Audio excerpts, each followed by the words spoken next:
धर्म कहता है बांट दो, छीनने वाला दरिद्र हो जाता है, बांटने वाला निहाल हो जाता है, वो भगवान से संबंधित हो जाता है। मेरे प्यारे से भाई बहनों, आइए थोड़ा सा रुक जाते हैं, थोड़ा आत्मचिंतन करते हैं, अपने आप से कुछ सवाल पूछते हैं।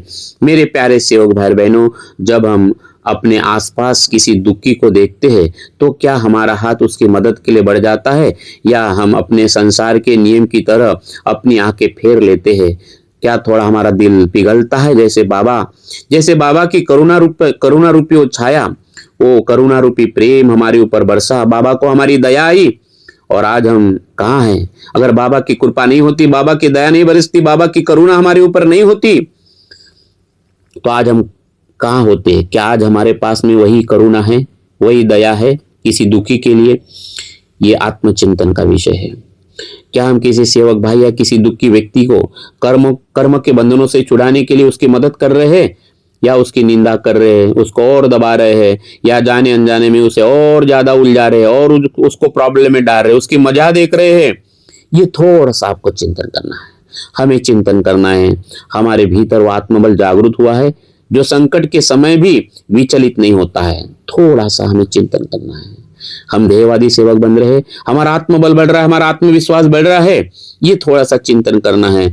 हमें याद रखना है कि एक सच्चा सेवक वही है जिसकी उपस्थिति मात्र से दूसरों का दुख कम हो जाए, आत्मबल बढ़ जाए, है ना, आत्मा तृप्त हो जाए, आपका ऐसा एक एक शब्द निकल जाए आपकी आत्मा से, है ना, आपके हृदय से, और हृदय से आत्मा को जागृत करने वाला शब्द तभी निकल पाएगा जब हृदय में वो परमात्मा है, जब हृदय में सत्यमादा प्रेम का वास है ना। तो वाणी ऐसी बोली जो मन वा शीतल हो और उनको शीतल करे, आप वो शीतल हो। मेरे प्यारे सेवक भाइयों, थोड़ा रुक के इन दोनों तीनों सवालों के ऊपर आपको चिंतन करना है, थोड़ा रिपीट इन सवालों को बार बार सुनना है मेरे प्यारे सेवक भाई और बहनों, क्योंकि भीतर की शांति ये सबसे बड़ी कला है। आज के युग का सबसे बड़ा विरोधाभास यह है कि हमारे घर बड़े हो गए, है ना, हमारे घर बड़े हो गए लेकिन हृदय छोटा हो गया, हमारे परिवार छोटे हो गए, हमारे पास सुविधाएं तो बहुत सारे हैं लेकिन सुख गायब हो गया। इंसान ने चांद पर कदम रख दिया लेकिन अपने भीतर का रास्ता ही भूल गया। हम बाहर की दुनिया को जीतने की होड़ में इतने अंधे हो गए कि हमने अपने भीतर का सुकून, अपना चैन खो दिया।